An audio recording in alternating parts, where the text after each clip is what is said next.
The Amityville horror. In the dead of night, the Lutz family had one rule: never open the basement door after midnight.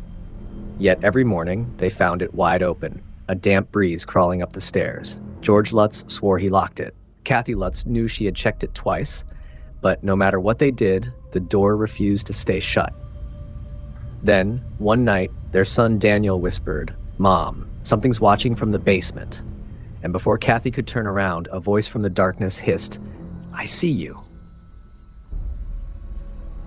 Kathy Lutz clutched her newborn daughter, Missy, against her chest, rocking her gently in the dim glow of the nightlight. It had only been a month since they moved into 12 Ocean Avenue, and she wanted this to be their fresh start, a new home, a new beginning. But the house felt wrong. At night, the air grew thick, suffocating, as if unseen hands pressed against her throat.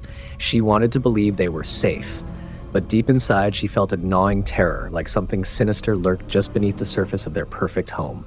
The first true horror struck on the 13th night. George awoke to the sound of flies buzzing, thousands of them. He sat up, his skin damp with sweat, and turned toward the window.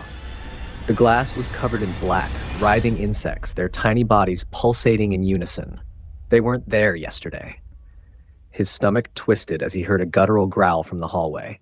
He rushed to check on Kathy and the kids, but as soon as he stepped into the corridor, the temperature dropped to freezing. His breath fogged in front of him. And then, from behind him, came a slow, deliberate whisper. "Get out!" The voice was neither human nor animal, and it was coming from inside the walls. Kathy screamed from Missy's room. George ran in, his heart pounding.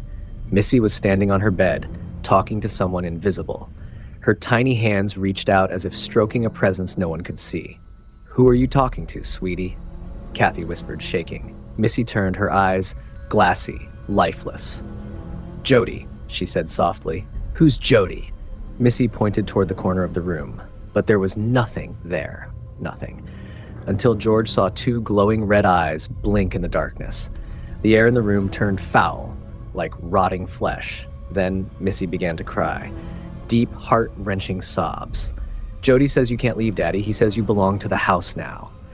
Paragraph 4. The unbelievable revelation. That night, George couldn't sleep. He heard whispers through the vents, muffled voices chanting. The walls groaned as if alive.